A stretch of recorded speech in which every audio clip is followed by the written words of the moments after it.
வணக்கம். சரவணன் அவர்களின் இறப்புக்கும் வந்திருந்தார் மாண்புமிகு முதலமைச்சர். பட திறப்புக்கும் வந்திருக்கிறார். தமிழ் கலை உலகம் உங்களுக்கு கடமைப்பட்டிருக்கிறது. ஏவிஎம் குடும்பம் உங்களுக்கு கடமைப்பட்டிருக்கிறது. இந்த 45 ஆண்டு கால கலை உலக வாழ்வில் ஒரு 3000 பேரை நான் தாண்டி வந்திருப்பேன்.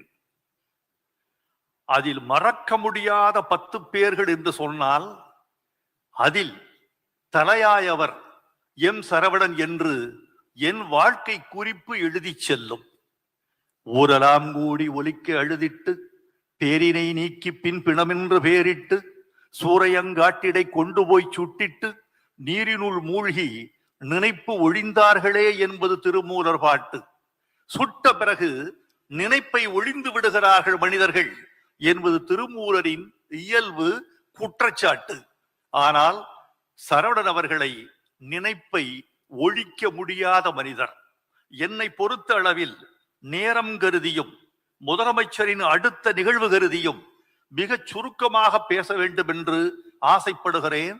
ஓரிரு மணித்துளிகள் அதிகம் போனால் எம் சரவணன் அவர்களின் சார்பில் நீங்கள் என்னை மன்னிப்பீர்கள் என்று எதிர்பார்க்கிறேன்.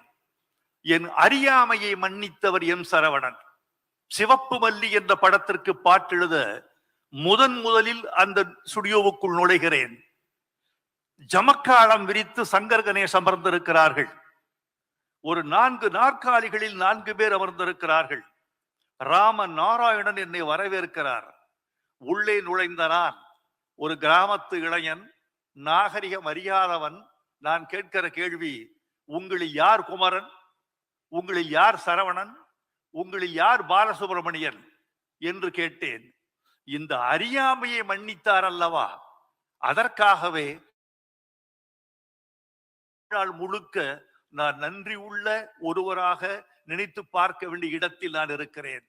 கலா ரசிகன், வெறும் தயாரிப்பாளர் மாத்திரமல்ல, பணத்துக்கு படம் தயாரிக்கிற கூட்டம் அல்ல ஏவிஎம் குடும்பம்.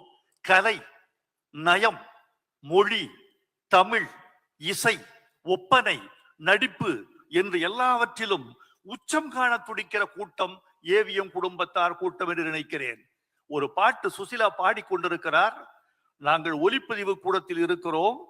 ஒரு வரி வருகிறது, இந்த இரவு விடிந்து விட வேண்டும், இல்லை இளமை கரைந்து விட வேண்டும். இந்த பாட்டு வந்த உடனே ஏவிஎம் சரவணன் சார் சங்கர் கணேச கூப்பிட்டு, நிறுத்துங்க ஒலிப்பதிவை. என்னையா இந்த 2 வரி என்ன அழகா எழுதியிருக்காரு. இந்த இரவு விடிந்து விட வேண்டும், இல்லை இளமை கரைந்து விட வேண்டும். சவுண்டே இல்லாம ஹார்ட் லிப்ல அந்த அம்மையாரை பாட வைத்து சத்தம் இல்லாம இதை மீண்டும் ஒலிப்பதிவு செய்யுங்க. இதனால் தெரிந்து கொண்டேன், ஒரு தமிழ் காதல் கொண்டவரோடுதான் நாம் நட்பாக இருக்கிறோம் என்று நான் தெரிந்து கொண்டேன். மிக முக்கியமான ஒரு செய்தி, இந்த சபையில் பதிவு செய்யப்பட வேண்டிய ஒரு செய்தி.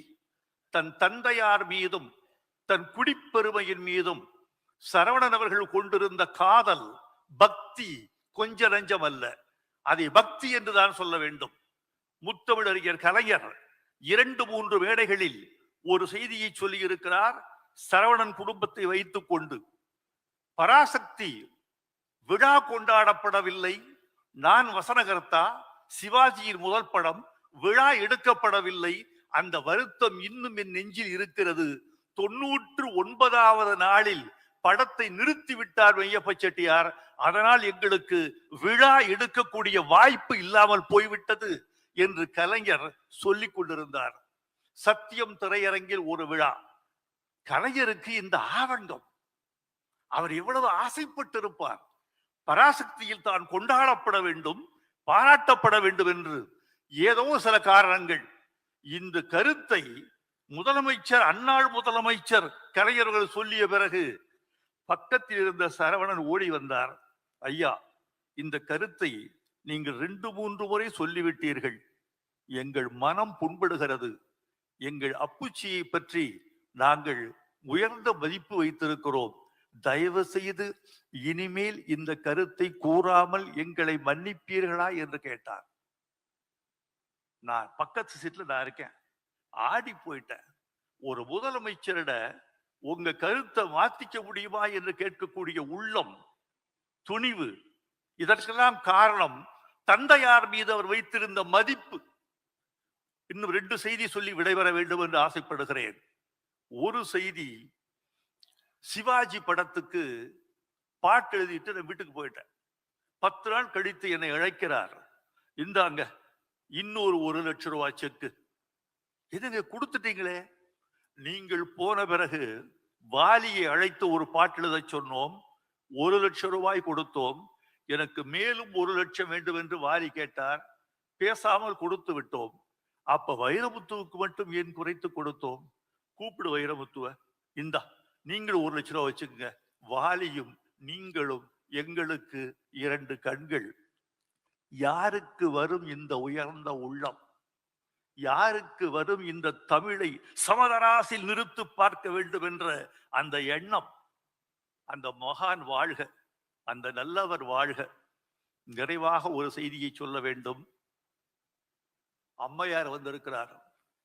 நாங்கள் எல்லாம் மதிக்கிற பெருமாட்டி சரவணன் அவர்களின் துணைவியார். மரணத்திற்கு முன்பு அவர் சொல்லி சென்ற வார்த்தைகள், அவர் எவ்வளவு பெரிய மனிதன் என்பதை எனக்கு வெளிச்சம் போட்டு காட்டின.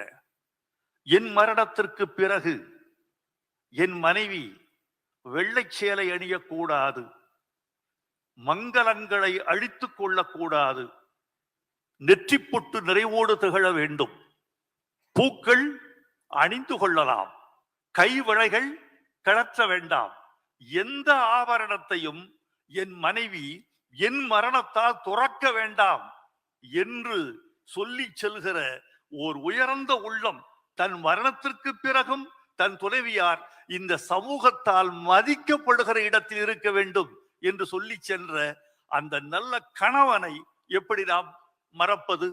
நல்ல தயாரிப்பாளர், நல்ல தமிழ் ரசிகர், நல்ல கணவர், நல்ல தந்தை, நல்ல சமூக மனிதர். அவர் அவர் சென்று பணியாத திருமண வீடு, அஞ்சலி செலுத்தாத இறப்பு வீடுகள் இல்லை. ஏவிஎம் குடும்பத்துக்கே எல்லா நிகழ்ச்சிகளிலும் கலந்து கொள்ளக்கூடிய ஒரே ஒரு ஒற்றை அடையாளம் எம் சரவணன். அவர் மறைந்து விட்டார் என்பது பௌதிக உண்மை. பிசிக்கலா அவர் இல்லை, எலும்பும் நரம்பும் சதையுமாய் அவர் இல்லை.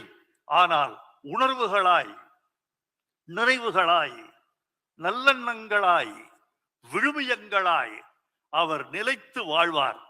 வாழ்க எம் சரவணன் அவர்களின் நினைவுகளும் புகழும்.